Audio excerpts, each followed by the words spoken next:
லேய் ஆக்கங்கட்ட கூவா நான் தான் உங்கள் நெல்லை வேலை பேசுகிறேன் நண்பர்கள். இன்றைக்கி இந்த வீடியோ யாரை பற்றி பேச போகிறோம், பதிவு யாருக்குன்னா நம்ம எல்லாருக்குமே தெரியும் இல்லையா, ஒரு அழகி, மாடல் அழகின்னு சொல்லலாம்.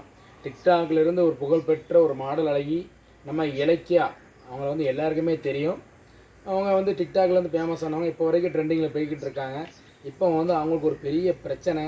என்ன பிரச்சனைன்னு பார்த்தீங்க அப்படின்னா, நியூஸ் சேனலில் கூட வந்து அவங்க தவறான ஒரு மாத்திரையெல்லாம் எடுத்ததுனால அவங்களுக்கு வந்து ரொம்ப ஒரு மாதிரி உடம்பு சரியில்லாமல் போயிட்டு அப்படின்னு சொல்லி நியூஸ்லலாம் போய்கிட்டு இருக்கு. இப்போ அவங்க தரப்புலேருந்து ஒரு அவங்க ஸ்டோரியில் இன்ஸ்டாவில் ஸ்டோரி வச்சுருக்காங்க, ஆல் ஆர் ஃபேக்ஸ், எல்லாமே பொய் அப்படின்னு சொல்லி இப்போ வேறு வந்து பதிவு போட்டிருக்காங்க. அதாவது நியூஸ் சேனல் சொல்கிறது உண்மையா இல்லைன்னா இலக்கிய சொல்கிறது உண்மையாங்கிறத நம்ம வீடியோ ஃபுல்லாக வைப்போம். வாங்க வீடியோக்குள்ளே போகலாம்.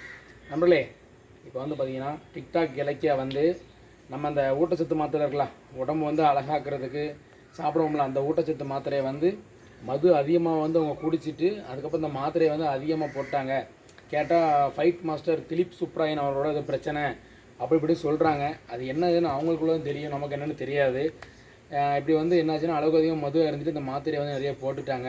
அதனால் கொண்டு இப்போ ஹாஸ்பிட்டலில் வந்து தீவிர சிகிச்சை பிரிவில் ஐசியூவில் கொண்டு சேர்த்துருக்கிறதாக வந்து நியூஸ் சேனல் எல்லாத்துக்குமே வந்து வைரலாக போய்கிட்டு இருக்கு.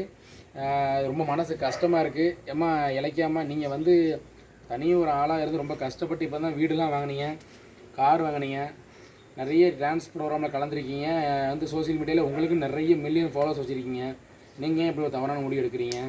ரொம்ப மனசுக்கு கஷ்டமாக இருக்குது இலக்கியா அவர்களே. இந்த மாதிரிலாம் தவறான முடிவு எடுக்காதீங்க. எந்த பிரச்சனை இருந்தாலும் பேசி தீர்த்துக்கோங்க.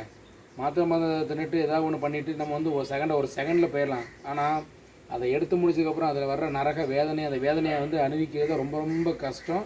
அது நீங்கள் ஒரு பெண்ணாக இருந்து கஷ்டப்பட்டு வந்திருக்கீங்க. மேலே உங்களுக்கு நிறைய ஃபாலோவர்ஸ் வேறு இருந்துக்கிட்டு இருக்காங்க. நிறைய பேர் உங்களை நினச்சி கவலை வேதனைப்படுறாங்க, இப்படி பண்ணிட்டாங்களே அப்படின்ட்டு. எந்த பிரச்சனை இருந்தாலும் பேசி தீர்த்துக்கோங்க. முடியலையே போலீஸ் இருக்காங்க, போலீஸை போங்க. அதை விட்டு இந்த மாதிரி தவறான முடிவில் ஊட்டச்சத்து மாத்திரை நிறைய சாப்பிட்டேன், அதை சாப்பிட்டேன் அப்படின்னு சொல்லி இப்போ ஹாஸ்பிட்டலில் போய்ட்டு நல்லா என்ன வந்துருமா, ஹாஸ்பிட்டலுக்கு வெளியே வந்துடுங்க. வந்ததுக்கப்புறம் கிட்னியில் ஃபால்ட் ஆயிரும்.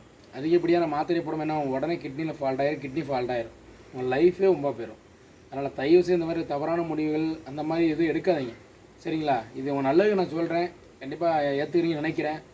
ரைட்டு முறையிலே இன்னும் அவங்க வந்து ஹாஸ்பிட்டலேருந்து வெளியே வரல. வந்ததுக்கப்புறம் தான் இன்னும் அடுத்தடுத்து அப்டேட் என்னென்னு தெரியும், எதனால் பிரச்சனை என்னென்னு அவங்க வாக்குமூலம் கொடுப்பாங்க. அதுக்கப்புறம் நமக்கு தெரியும். அதுபோக காவல்துறையில் வந்து கேஸ் இவங்க தரப்புலேருந்து யாரும் கேஸ் கொடுக்கலையாம். காவல்துறையிலேருந்து இவங்க சைட்லேருந்து எஃப்ஐஆர் எதாவது கொடுக்க வேண்டாம், நான் ஏதோ அப்படி இப்படின்னு சொல்லியிருக்காங்களாம். என்னென்னு ஒன்றும் புரியல. வெளியே வந்ததுக்கப்புறம் என்ன பேசுகிறாங்க என்னென்னு அடுத்தது அப்டேட்டில் பார்க்கலாம். உங்களுக்கு வீடியோ பிடிக்கும்னு நினச்சிருக்கிறேன். கண்டிப்பாக பிடிக்கும். பிடிச்சதுன்னா லைக் பண்ணுங்கள், கமெண்ட் பண்ணுங்கள், ஷேர் பண்ணுங்கள். மறக்காமல் நம்ம நெல்லை வேலு சோசியல் மீடியா யூடியூப் சேனலை சப்ஸ்கிரைப் பண்ணி இந்த பெல்லை அமைக்கிறீங்களே. நன்றி, வணக்கம் யா.